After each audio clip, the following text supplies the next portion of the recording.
It's time for the show that engages with people of the combat sports world. And now, presenting the reigning, defending, undisputed combat sports show champion of the world, Flash Knockdown. So let's now talk about your rematch versus Marlon Jones and your first shot at MMA Gold at Cage Warriors Academy 4 in Liverpool. Whilst he has a lot of respect for your fighting ability, he did believe prior to that rematch, he was going to walk right through you. However, what he didn't take into account was just how much you had improved since the first fight. So what would you say was the major improvements? I'd say I had to improve everything. You know, I think I got completely wiped out in the first one. Truthfully, like I'm always truthful. You know, he showed a great level of skill, and he's a great athlete. You know, I knew a lot of the improvements been made. I knew I had to have to work twice as hard as he is currently to even maybe match him. So I was like, okay, I've got to work my ass off, and I worked really hard for 13 odd weeks for that one. I branched out training guys like Curtis. Lots of guys in different gyms. I really branched out. I really pulled everything together for it. You know, it made a great fight. You know, like I enjoyed it. It was like it was a really back and forth fight. Everyone enjoyed it. You know, I didn't walk away with the gold, but I felt better about myself. You know, I went the distance with a really talented, hard-working, good fighter. You know, he's finished a lot of people, including me. You know, in the first one he finished me, so I was like, okay, on the second one didn't get finished, and I know they got some close positions. Some good moments. Obviously it's the last fight of Flyweight. He was a bit bigger and stronger. I could feel that. He was more athletic, but I tried my best, and because I gave it my all, I was comfortable with myself afterwards. I was like, yes, okay, yeah, I was upsetting. I'm not gonna say yeah, I was fine with it. I cried my eyes out. That gold meant everything, trying to get that belt. But if buts and maybes were true, we'd be in different places right now. I try not to think like that. Man, I could talk to you all day. So coming back to that Marlon rematch, what an incredible and very high level junior flyweight bouts. You both got a standing ovation at the end. And for me, there was no loser and could have easily been scored as a draw. What were your thoughts on the fights and the decision? The decision, I'm not too sure. People will tell me, oh my God, I'm going to draw, but I never like to ponder that type of stuff. Okay, Marlon walked away with the belt. It is what it is. I had a great fight. He's got great grappling too, as well as his striking. His grappling is underrated. And, he's got good all-round game. He's very good. I don't look into it too much. He got a good takedown on me at the start.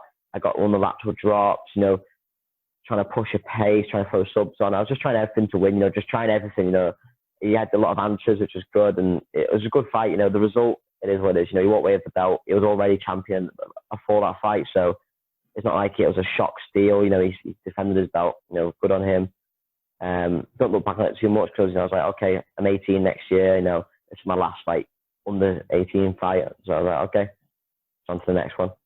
Wow, I just have to give you a round of applause, my man, because that fight, I think I watched it maybe 4 or 5 times now. Man, it just never gets boring. It actually gets better and better. Yeah, and for anyone that hasn't seen it, amazing. For anyone that hasn't seen it, you must go and watch that. Do yourself a favor. Yeah, brilliant.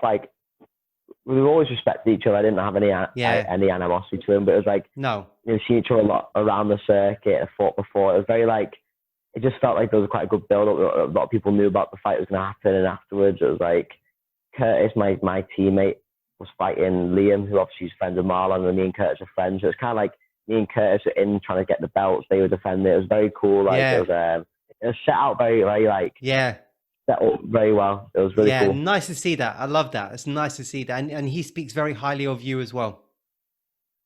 Yeah, it's amateur at the end of the day. There's no oh, he stole everything I've ever. No, it's not that. Nate Diaz moment. It's not. Yeah, it's not one of those, is it? It's just like, yeah, he keeps the gold strap. He works hard. He works as hard as I do. Yeah. Everyone's just doing them. You know what I mean? At the end of the day, as long as you're improving yourself, that's all that matters. True. So now moving on, looking to the fights versus Jack Temple at Cage Warriors 107, winning again in spectacular fashion, again via rear naked choke, again in the very first rounds, and having just recovered from the broken nose sustained in your previous fight. Just how special was it to bounce back in that fashion and against someone who was preparing for their 17th amateur contest? Oh, it was, it's probably one of the best wins I've ever had in terms of, normally for a fight, I'm not too bothered about the consequences, but when I got offered Jack, I went, I'm going to have to fight smart, because you watch him knock people out. It's not like they get dropped, they go asleep. They go to the shadow realm, they're on the face, some of them. I was like, this guy can punch. So I was like, I need to really, I had the game plan to work that perfect circle around, let him come to me, kind of play that I want to strike, but I didn't want to strike with him, get the leg hook takedown, get the back and finish it. That was literally the game plan for weeks and weeks, just draw him in, don't go chasing him, because you chase him, you'll probably get knocked out, there was a lot of nerve, because I was like, this has to pull off the game plan, because if the game plan doesn't go right, this is going to end up ugly. I'm going to wake up somebody. Because he's so physical, and he's older. He's quite old himself, and he's had a lot of high profile fights. He's been a champion. I was like, this is a scalp, and it's a big show. Liverpool in the Echo. I was like, I come back from America. I was like, I need to win this. And when it pulled off, I was like, it's kind of like it's just, I love it when a plan comes together type of thing. I was like, it felt like that when the plan literally goes how you dream it. It was like, preparation felt good. Yeah, I mean, walking to the cage and bearing in mind what happened last time, you were super relaxed. Yeah, or you seemed super relaxed. I was just sucking it in, and broken noses and stitches. It's not that bad, I've had a lot worse, in the cage, or maybe you'll get knocked out. You're just gonna wake back up. Maybe even if you die, it is what it is. You can't control that, and I could go drive my motorbike today and go crash and die. You know what I mean? Everything can kill you out here. Everything can kill you in the world. You're gonna hit by a bus, so why worry? If you believe that you trained hard, you're gonna be okay. And I was just enjoying it. If you don't enjoy it, what's the point of doing it? Yeah, you were having a lot of fun when you got into that cage. When I seen him get in the cage, I was like, this fella's got a pretty chest on him here, Yeah. I was like, this is gonna be, and he hit me, and I went, yeah, this guy can hit. Yeah, he can, he really can. Wow, love it. As I said, I could talk to you all day, JJ. Then on to your last victory versus Christian Tibet at UKFC 12 in Preston. Another rear naked choke. The third in your career. Why would you say you've been able to keep securing that particular submission? I would say just it's repetition. I don't look for it. It just is what's given. And I think, if you get someone in an arm bar or a knee bar or an arm lock, you see guys in the UFC, let them break your arm. With adrenaline, they don't feel the pain as much. But if you choke somebody and they don't tap, they go to sleep. So it's like a guaranteed, it doesn't matter if you tap. With an arm bar, they might not tap, because some freaks like Dan Hardy are just they keep just bending, and it's slippy and sweaty. A choke's very solid, Once you got someone's neck, it's in, and if they don't tap, they're gonna go for a nap. So it's very a good way to secure a good win. I just like it. I just feel like I'm good if I get on someone small. If I'm on someone's back, I'm hard to peel off and small. And I don't know, I never thought I'll become a rear naked choker, but then I finished quite a few people with them, and I was like, oh, okay. I guess I'm kind of good at this one. So very good at it. Very good. Take what you're given type of thing. Okay. And then the commentators believed you were 2-0 down on the scorecards going into the thirds. Do you agree with that view? And what were your thoughts coming out for the third rounds? I knew I'd have to win the round, but I didn't really feel like I was down, considering I got pushed the takedown. He didn't drop me or anything. So if you were going to say, significant striking, we were pretty tit for tat. He was chasing a lot, but I got him down at the end of each round, so I secured a dominant position. So I wouldn't agree with that, but it is what it is. The commentators aren't actually doing the judging, which is thankfully the case, and they weren't needed, so they can say what they want, but it doesn't really matter too much because it's got the finish. So that's the benefit of finishing the fight. Yeah, I agree with you with that, JJ. Yeah. And then on to your most recent competitive action against my man, Sheldon Ryan, my guest on the last episode of Flash Knockdown. Hey, Sheldon. And that was a tough fight overall, but you just kept plugging away to the very end, and to your immense credit. Coming back to the subject of rear naked chokes, JJ, you really fought to secure one in the seconds, but I guess Sheldon was just a bit too slippery. What was your take on that fight overall, please? I'd say I rushed a few things quite a lot there. I made a few technical errors, I've worked them in the gym since. A bit overzealous to go play chase. He made a very good game plan. I could hear his corners, you could hear Mengo. I know Mengo trained him before, and he made a good game plan. I fell into it a little bit, and I didn't play my own game too much. I got a bit over excited in the fight, trying to chase, trying to get the takedown. Made a few errors, went for my lateral drop. He pulled him on top of me. That lost me round one because then he secured the top position. Tried the omoplata. Everything I was trying, I was not doing to my best ability. Like I was didn't play the best game plan. Like you could have replayed that fight and it could play out many different times, But as I said, it's amateur, so just give good credit to him.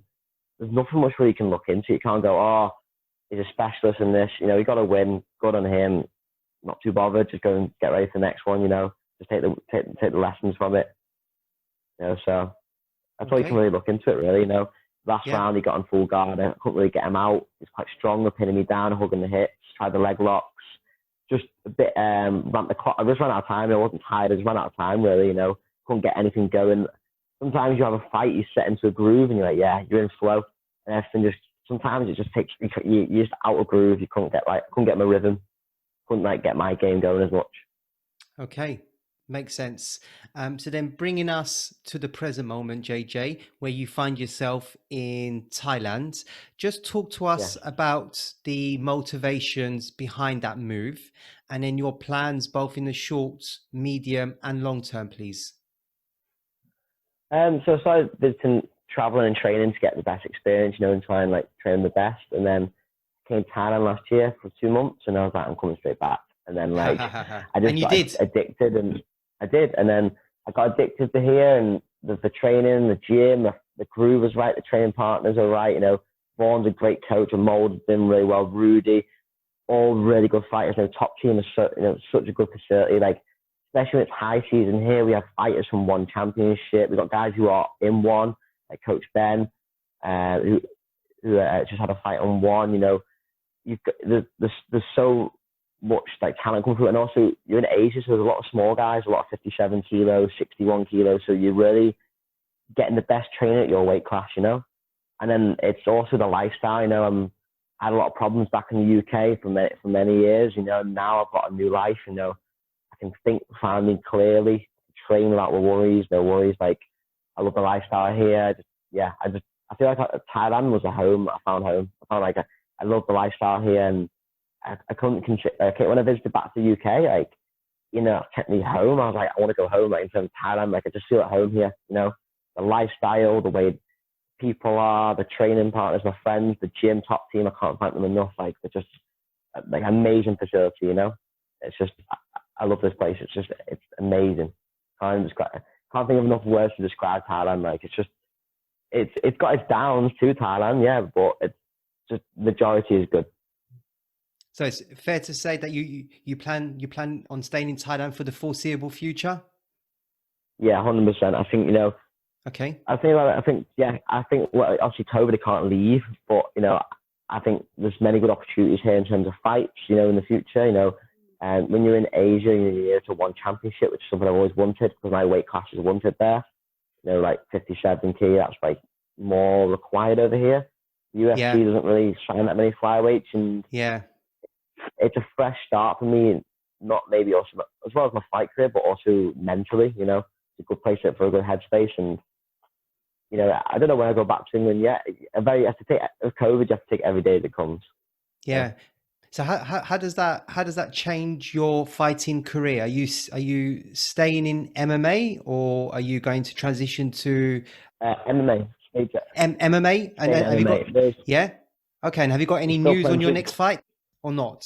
There were shows starting to pop up again. Obviously, we're just recovered from COVID too, but they do have MMA shows in Thailand. You know, and when the borders open, there's all over Asia. There's shows, so it's just slow. You can't predict because, you know, COVID's changed everything. You know, it's just waiting for the right time, and you know, right now it's about developing here, and then there's always opportunities in Asia for fights. You know, in terms of MMA, probably will maybe get some Muay Thai fights again later in the year, because they're opening up now in Bangkok. So it's about seeing what, you know, turns up. There's an MMA show here in Phuket actually in August. I didn't get a match, but they said they're going to do a show every month, so probably get 1 or 2 more fights this year. That's encouraging. So, yeah, so it's an exciting time. You know, luckily Thailand wasn't that badly affected by COVID in terms of infections, but the closure of restaurants and gyms and places, it really hit Phuket hard. You know, life became quite hard here for people, and luckily Top Team's open now, they're doing everything they can, and you know they've rise to the occasion. You know, they're doing really good. Okay, brilliant. Okay, well, I wish you the best of luck with that, JJ, and I wait for your next scheduled fight for sure. Awesome, sounds good. Thank you. So we now move on to the final part of the show, JJ, which is looking at your flash fives. And again, just want to reiterate my thanks for your time. No problem at all, mate. Anytime. Thank you. Thank you very much. So, JJ, I will ask you 5 questions, and very simply, you just give me your best answer, mate. Is that all right? Okay, let's go for it. Okay.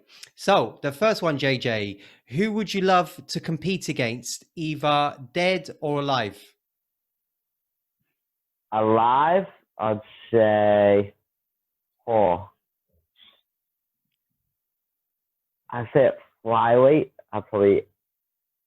I'd love to fight Henry Cejudo just to see what it feels like to get ragdolled. But I don't think I'd be coming out with the win on that one. I think I'd be soon gone. But it'd be interesting to see what it feels like to get ragdolled like that. Or Demetrius Johnson. Dead. Not many people have been in my weight class for that long, to be honest. You know, for that, it's a very new weight class. So there's not many fighters that are dead from flyweight. So not too sure. Fair enough. Your ideal way to finish an opponent? Oh, rear naked choke. The best combat sports fight you've seen? Best I've seen? Henry Cejudo versus Demetrius Johnson 2. Yeah. That was like, the number 2 was just, the story behind it was fantastic. You know, the fact he got finished so quickly, and then he come back in that second fight, his ankle went, like, it was just back and forth. It was close. No one knew who won it at the end. Like, that was insane. What superpower would you choose to have, JJ? To be able to read people's minds. Make life easy. That'd be handy. That would be handy. Love that. It would be. You could create your own narratives anywhere you go. Correct. You can read people's minds. That's right. And finally, the best finish to a fight you've seen, JJ? I'd say when Barboza spinning a heel kick Terry at him and dropped him like a corpse. I thought that was just like, that's just the way it glanced him. Or Uriah Hall, the spinning back kick and the Ultimate Fighter. There's so many. Oh man, that was also good. That was the highlight reel of that particular tough season. Yeah. Yeah, he's been living off that ever since, Uriah. Yeah, he's had a few tasty paychecks off that win. Yeah, for sure. Brilliant. Great set of answers. And I really enjoyed speaking to you, JJ. How did you find the experience overall? Yeah, it's good. I enjoyed it, you know. It's hard thinking on the fly, but, you know, once you get into the groove of it, it's okay. Not so bad. You've done well. Believe me, you've done really well. I'm sure the viewers will really enjoy this conversation. You know, it's been very open and honest. And yeah, you Yeah. speak extremely well. You're very articulate. Yeah, I try not to, like, can I swear? You can swear. I'm trying to bullshit too much and act like I'm some, like, you know, act like I'm some big, you know, like, don't care type of person, you know, just say it as it is, you know, say what's hard and say what's easy. You know, some things are hard, some things are easy. It's as easy as that. And everyone's different. What's for them? Yeah, yeah, agreed. Well, thank you once more, JJ. And thank you to all the viewers for tuning in to episode 9 of Flash Knockdown, the show, as Bruce Buffer said, the show that engages with people of the combat sports world. Thank you to everyone, and thank you to JJ. Thank you. Thank you very much, JJ. Thank you. Thank you.